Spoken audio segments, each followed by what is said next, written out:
நடிகர் தனுஷ் அவர்கள் பல துறையில் ரொம்பவே சாமர்த்தியமானவர், ரொம்பவே திறமைசாலி அப்படின்னே வந்து சொல்லலாம். இவர் வந்து தமிழில் மட்டும் இல்லாமல் அதர் லாங்குவேஜஸ்லேயுமே அவருடைய வளர்ச்சி பாதையை நோக்கி போய்கிட்டே தான் இருக்கார்.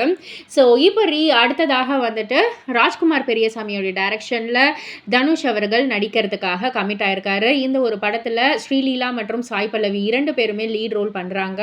எல்லாருக்குமே தெரிஞ்ச ஒரு விஷயம் தான். இந்த படத்தில் தனுஷ் அவர்கள் அவங்களுடைய சம்பளத்தை உயர்த்தியிருக்காரு அப்படின்ற ஒரு செய்தி தான் ஒரு சில நம்பத்தகுந்த வட்டாரங்கள்லேருந்து கிடைச்சிருக்கு.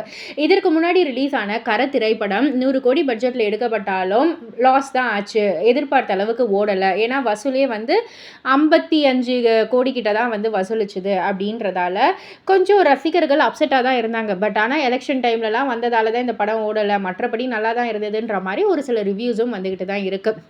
என்னதான் படம் வெற்றி அடைஞ்சாலும் தோல்வி அடைஞ்சாலும் தனுஷ் அவர்களுடைய மார்க்கெட் வந்து குறையவே இல்லை. பிகாஸ் அவருக்கான ஒரு ரசிகர்கள் பட்டாளம் ஏராளம். அவருடைய படங்களை பார்ப்பதற்கு ரசிகர்கள் வந்து இன்னமும் ஆவலாக ஏங்கிக்கிட்டு தான் இருக்காங்க. பிகாஸ் ஒவ்வொரு படத்திற்கும் அவர் வந்து வேரியேஷன் காமிச்சிட்டு தான் இருக்காங்க.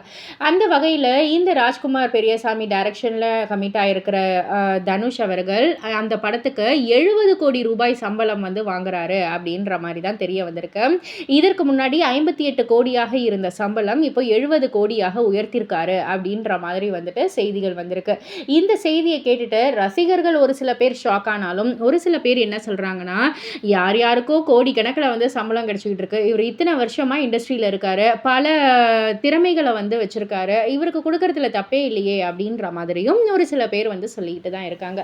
இதெல்லாம் பற்றி நீங்கள் என்ன நினைக்கிறீங்க? உங்களுடைய கருத்து என்ன அப்படின்றத கீழே உள்ள கமெண்ட் பாக்ஸில் குறிப்பிட்டு சொல்லுங்க. மறக்காம சேனலை சப்ஸ்கிரைப் பண்ணி பக்கத்தில் உள்ள பெல் ஐக்கானை கிளிக் பண்ணிடுங்க.